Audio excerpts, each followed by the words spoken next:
All right, here we are on page 3, and I'm truly hoping that you tried these on your own and you're just checking your answers right now. So feel free to fast forward and try them. But again, we're going to reference our notes so that we're looking at that first quadrilateral picture and we're seeing, okay, which one is that again? Opposite angles in a cyclic quadrilateral are supplementary. So over here, they're asking me for measure of angle EFG, which is this angle right here, this corner. And we know those are supplementary because this is a cyclic quadrilateral. So here I go. Opposite angles of a cyclic quadrilateral are supplementary. It means I take my wanted angle, my unknown, plus the 71 and equal it to 180. Go ahead and do that on your calculator real quick. Let's see what we get.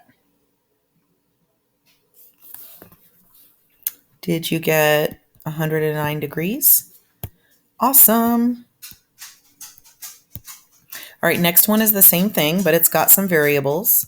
X minus 9 plus 3x plus 7 all adds up to 180. 3x plus 1x is 4x. Negative 9 plus 7 is negative 2. Careful on your signs. And let's grab a calculator and see if that's going to give us a decimal or an actual answer. 182 divided by 4, 45.5.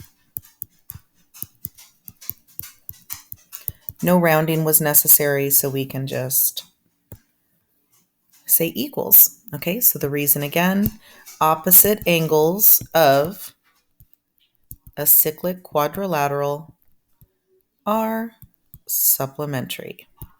Ms. Sanchez, do we have to write that out? Only if you want the points. You know that answer. Okay, next one, we've got a tangent and a radius. Yay! And they're just asking me for the angle. And we know that by the tangent radius theorem, that the measure of angle GRO is 90 because that makes that perpendicular. That's what the tangent radius theorem says. All right, 90 degrees. That one was easy. Next. All right, tangent radius theorem again. Just by looking at the picture, you're going to start to recognize these. It means we want this to mark this little angle inside. They want the measure of AB. They want a side length.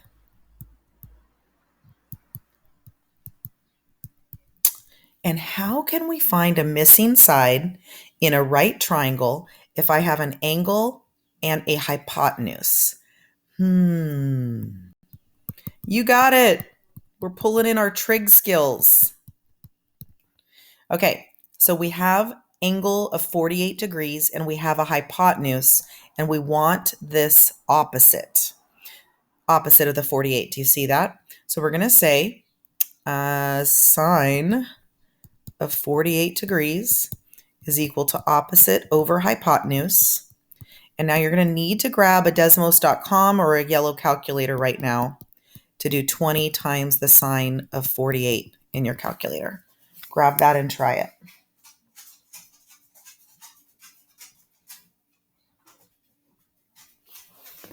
All right, I got 14.86. And this is a side length. We don't have any other units, so we just say units. Okay, what's my reason? My reason is tangent radius theorem, so that I knew there was a perpendicular, so that I knew there was a 90, so I knew I could use trig or Pythagorean or triangle something. I can use all that right triangle stuff. Okay, good job bringing that trig in. Okay, MN. On this next one, it's another tangent radius theorem, and we want MN. But this time, they gave us a side length and another side length. What do we use to find a missing side given two other sides? You got it. This one's going to be Pythagorean. So this is the tangent radius theorem. being used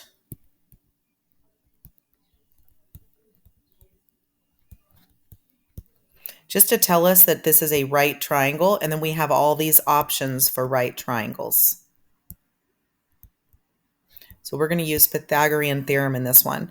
So we want leg squared plus leg squared equals the hypotenuse squared. So MN is definitely a leg. And what about the 6 and what about the 10? Which one should go where? You got it. 6 squared here and 10 squared there. So x squared plus 36 equals 100.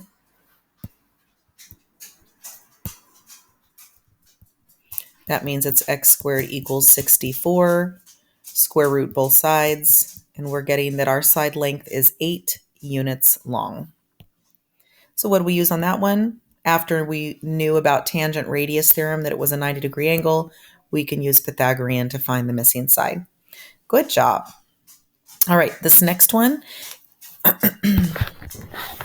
want you to see this because all three of these next ones have that circumscribed angle outside across from a central angle. We know that that circumscribed angle and the central angle are supplementary by the circumscribed angle and central angle are supplementary theorem. So I'm just going to write it once for all of these. Oops. All three of these are a circumscribed angle and a central angle are supplementary. Okay, that applies for all three of these. So up here, it's asking me for the measure of SOC. That's the central angle. So we're going to call that x. And we say x plus 31 equals 180. Over here, they want the measure of CED. That's the circumscribed angle. We'll call that x. So it's x plus 82 equals 180. Over here, they want the measure of AB. Ooh, this one got a little tricky. But I know that that minor arc measure is equal to the second central angle. So it's the same thing. It's still asking me to find x, which is equal to the measure of minor arc AB. So again, it's x plus 36 equals 180. So grab your calculator and do all these calculations, and let's see if we get the same answers. 180 minus 31.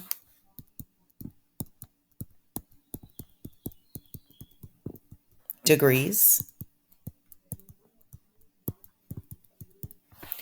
180 minus 82. 98 degrees. And 180 minus 36. I got 144 degrees. How'd you do?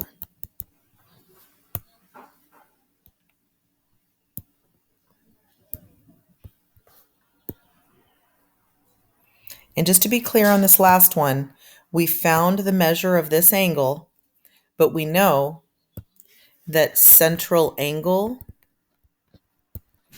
equals arc measure. So we know that the measure of minor arc AB is 144 degrees, just like the angle. Okay, how'd you do on page 3? Did you do them all on your own, or which ones got you?